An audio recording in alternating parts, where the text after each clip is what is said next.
Hi, hello, and welcome to the Podficker Baton. This is the Traffic Light Trio by itslivybear, Chapter 19. Munima throws hands with Olive 1A. All of the info of the previous chapters will be in the video description. Now, on with the story.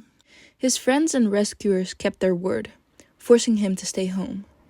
They even enlisted his mom, so she was constantly checking on him to make sure he didn't sneak out.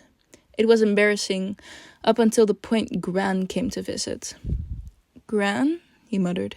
"What are you doing here?" The short old man grunted. "Come to make sure you're not doing anything stupid, brat. Like you going back into a fight when heavily injured and pros are on the scene." "You were paralyzed?" "And still unseen, that's no excuse." After more hitting on the head and reprimanding, he had a lovely chat and tea with Izuku's mother. And honestly, Izuku was not looking forward to the fact that they apparently got along swimmingly. He tried to get his mind off that impending disaster by texting the group chat, the one of the rescue team that he had been added to. "Going green. Are you guys sure I can't, go running in the park?" Mountain Man. "Positive." Explodo. "Abso-fucking-lutely." Sanic. "I must insist." Sanic. "Kaminari, stop changing my name." Electrolytes. "No chance, Lamau." Electrolytes. "But yeah, you're still under house arrest till Monday." Mei. "Hero course, if you leave your house, I will know." Smiley emoji. Himi. "But if you do leave, come hang out with me." Alien Queen. "Toga, no, he's not gonna leave his house." Alien Queen. "What if the LOV snatches him again?" Gravity Girl. "Then we'll fuck them up again." I see hot. I see that Bakugo has corrupted you." Explodo. "I didn't do shit, she came like that." Going green. "Are you guys sure I can't just Going green. "Get some fresh air." Invis bitch. "Nope." Invis bitch. "Not even if one of us comes with you." Electrolytes. "Which we can't since we're still on internships." Going green. Sad emoji. Going green. "I wish that were me." Alien Queen. "Don't get abducted next time, and it can be." Going green. Crying emoji. Explodo. "Stop fucking crying and take a day off. Good lord." Electrolyte. "Scared he's gonna surpass you if he keeps working hard?" Explodo. "Wanna see how electricity reacts to nitroglycerin?" Electrolyte. I have made a mistake." Icy hot. Midoriya. "Please take this time to rest. It's only a few more days. And then it will be Monday and school will start again. You can do it." Sainik. "I agree." Sainik. "Now I am certain the rest of you are skipping work to text this chat, so please, cease at once." Mountain Man. "Ida, are you not also skipping work to text?" Sonic. "I am visiting my brother in the hospital and my internship ended Wednesday night." Gravity Girl. "Give your brother my wishes." Explodo. "Do not give him mine." Sonic. "I am touched by you both, but please, stop skipping work." Izuku smiled down at his phone and put it away. He wouldn't be the one to get the surgeon at arms on everyone's case. "Brett, what was you smiling?" He blinked and looked at Gran Torino. "Oh, just thinking of my friends." He snorted. "Would these be the ones who were attacked with you in Hosu, or the ones who came to rescue you?" Izuku froze. I don't know what you're talking about." Gran just rolled his eyes. "Literally everyone knows your friends came to get you, but since we have no proof, we ain't gonna do anything about it. Honestly, you know how Tsukauchi has a lie detection quirk, and you were very careful with your wording." The interview had gone well, Zuko thought. He also had gotten the quirk suppressing bracelet off. "Aren't you bothered by it? I mean, not really." And they had been very concerned about it, since it was tech they really didn't have access to. At least not cheap or easy access. but still, he had managed to not get his friends in trouble and mention none of his rescuers. But he had a feeling that Aizawa and Nezu at least had a pretty good idea of who had gotten him out. Luckily, or unluckily, the warehouse had been deserted and leveled, erasing all evidence of any quirks used, but also all traces of All For One and the Nomu, a double-edged sword. "See you around, kid," Gran grunted, "and try not to get stabbed again." Izuku waved him out, his mother insisting the old man come visit again for tea sometime, despite Izuku insisting the man he lived way too far away to even consider making this a regular thing. And then he sat back on the couch, watching the news and trying to stay positive. All he had to do was make it to Monday. Right, Aizawa droned. "Welcome back from your internships. For our pre-lunch activity, we'll be doing joint heroics exercise with Class 1B to see everything you've learned on your internship. Also, as you can see, Midoriya is fine, but I'm sure some of you already knew that." He gazed around the room impassively, and Izuku face-palmed at the lack of calm Denki and Mina had. He had already remade his costume, including a tracker and the boots. Thanks for the vote of confidence, May. And he had slipped it on no trouble. It was probably for the best that the entire costume had been redone, because the original was no doubt covered in blood and cuts. "Midoriya!" He found himself wrapped up in a hug as a furious voice yelled at the rest of the class. "You all clearly cannot be trusted to take care of Midoriya. I always knew that Class 1A was bad, but honestly..." Monoma huffed and glared at Todoroki. "And you were with him and didn't do anything!" Todoroki's eyes narrowed. "And you weren't even there, and also did nothing. Is there a point to this? We got him back." Aizawa raised an eyebrow. "We?"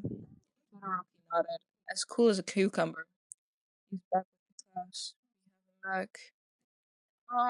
Izuku tilted his head up to look up at the blonde boy still wrapped around him. "I appreciate the concern, Monoma, but really, I am fine. Barely a scratch." Tenki snorted. "I don't know if I would call that a scratch, Izuku tisked, rolling his eyes. "The point is, I'm fine."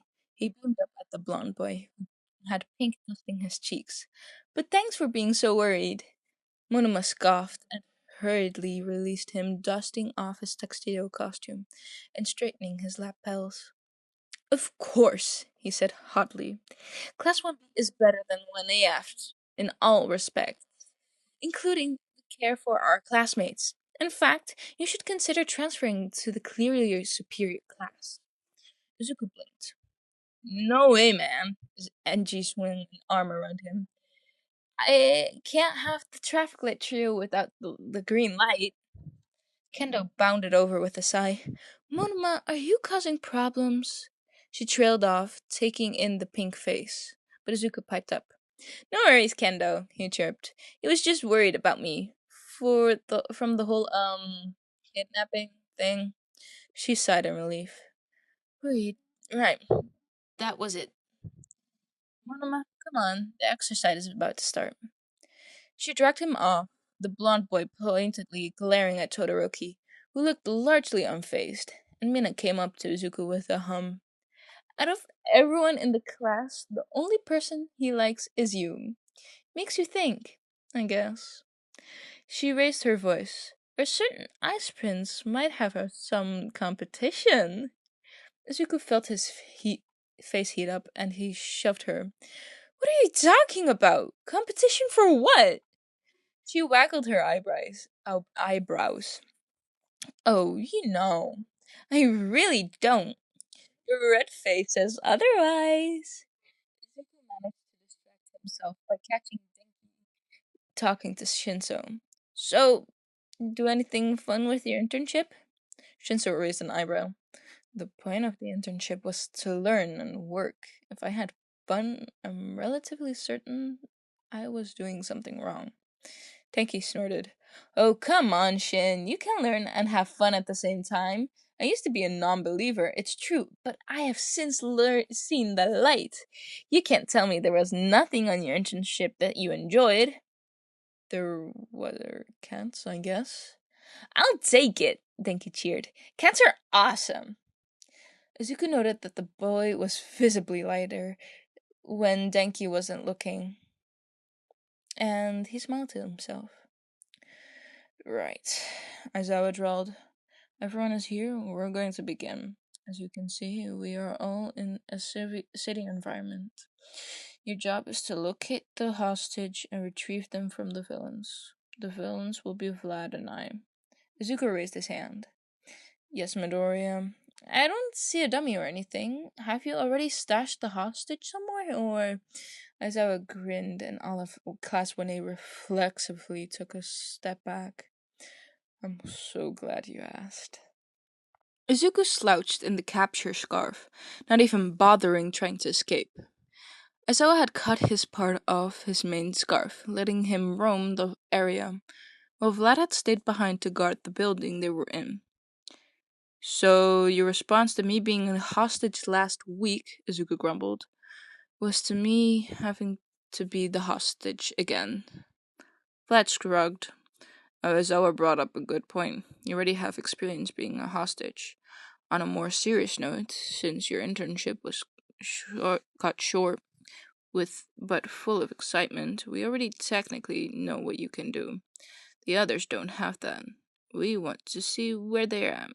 Plus, injured. Azuku would have thrown up his hands if he could use his arms. I'm not injured! I was perfectly healed last week when I first showed back up, and I have continued to be healed since. Recovery Girl gave me a perfect bill of health, and none of my friends even let me out of the house until today, so I haven't had the opportunity to get injured again. Vlad shrugged. Just because you're physically healed doesn't mean you're mentally healed. Recovery Girl has also called for you the rest of the day, and here you are, resting, while still getting to participate. He cocked his head, listening to his earpiece. It seems like they finally started to make a move. Mina had almost wanted to scream when Aizawa-sensei had wrapped up Izuku and carried him away, deep into the city. Was it funny? Yes, absolutely. But it was also a mockery of all the hard work she had put in not a week ago to rescue her, the de facto little brother she had felt sisterly instincts kicking in. She had no siblings, and no idea if this was normal. Alright, she snarled. That's it, I'm killing Sensei. Denki sighed heavily. Too soon, Aizawa-sensei, too soon. Todoroki just turned to Monoma. Oh, look, he was deadpan. You were with him and didn't do anything. Kendo had to restrain the blonde. Everybody shut the fuck up, Bakugo barked.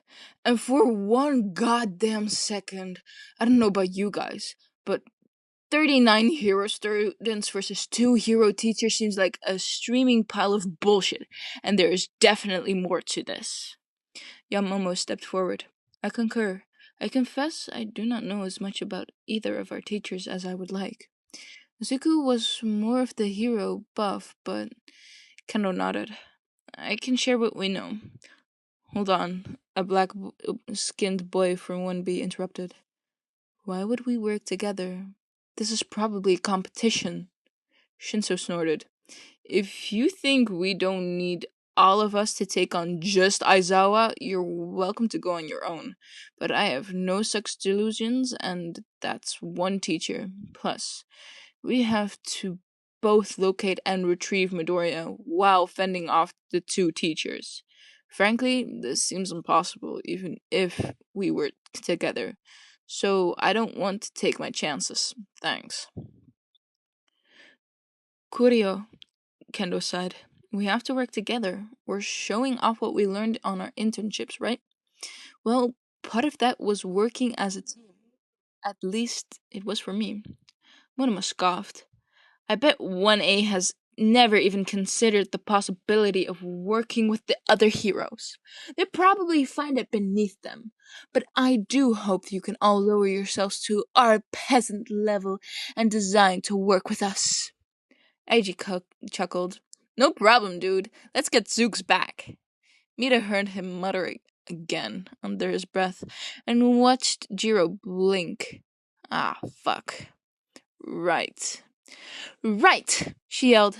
Aizawa can erase quirks. Denki, help me out here and fill in the blanks of Inzu's round with me. Denki bit his lip. Okay, right. So, erases quirks, eyes glow red. If he blinks, it stops. Hair floats up when he does it. Oh, Mina jumped in.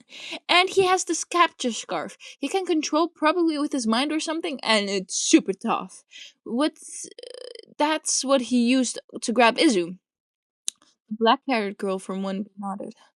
That sensei can control his blood and harden it. He is also strong and fast. Kendo nodded. Kodai's right. He's built like a tank. The silver-haired boy nodded, grinning with sharp teeth. Right on. He's an inspiration for manly men everywhere. Yamomo nodded solemnly.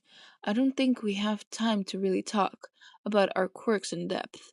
But if we can get the searches in every group that splits off to maximize our chances of finding him, that would help. And here. Her skin sparkled pink, dropping out several short, round guns. Every group should take one of these flares. If you find him, fire it off and we can regroup. And if all else fails, we can fire them at Aizawa-sensei to make him blink. Both class presidents passed out the guns. Classes already dividing into groups. But there was some interclass mixing. Koryo, the black-skinned boy from earlier, went with Tokoyami, who nodded as they spoke together. Plus, the silver-haired girl and Shoji and Monoma immediately latched onto Todoroki, claiming he would make sure the boy didn't mess up, joining the group that also included Eiji and Denki. Mina thought it was kind of cute, even if the rivalry was clearly one-sided. Kendo ended up going with Jiro and a Chinese boy from 1B, and Mina herself went with Setsuna, already knowing the girl and her quirk. Toru joined them too, so it was a party. Bakugo went with Ira and Uraraka and also Sero, which felt like a weird addition to Mina, but hey, whatever worked. She didn't really pay attention to the other groups going off with her girls. As being the bright pink one of the group, she would be an anchor point, picking up the invisible. Toru and sliding around would get her places faster, while Setsuna flung her body parts everywhere. It was silent work at best as they could make it, because Aizawa was an underground hero, so stealth was his game, and there was no way it wasn't going around ambushing people. Setsuna rushed back, not even waiting for all her pieces to join back together before she gushed out, "There's a flare!" Mina tensed and felt Toru jump on her back, and she nodded, sliding to follow the lizard girl. When they arrived, Setsuna rushed forward, hissing. There were 4 Class 1B members on the ground, groaning in pain, if they were even still awake. What the hell happened, Tsubara? She hissed, shaking the brown-haired boy lightly. He groaned, blearily opening his eyes just a smidgen. Came out of nowhere, scared the shit out of us. Tried to pin him down, but Bondo was the one who could still use his quirk, and he was way faster than all of us. I think Shishida managed to get a hit off, but it was over before it began. Mina whipped out her phone and texted the class group chat, letting everyone know that the flare was an Aizawa sighting, but not much else, and got numerous confirmation and curses if you were Bakugo. Setsuna stood up grimly. Come on. It was less than a minute ago. He can't be far. Mina shook her head. His scarf lets him move super fast, especially in a city environment. He could be anywhere. We just have to keep looking. Toru fretted, scuffing her shoes on the ground. What if he finds us, though? The only one his quirk won't work on is me, probably, since he can't even see me. But still, I'm no match for Sensei. Setsuna tilted her head, narrowing her eyes as Mina's phone vibrated. We have another flare across the city. Mina checked her phone. Anima, real flare, found green light. Mina grinned sharply. Come on, girls. We have a green bee to rescue.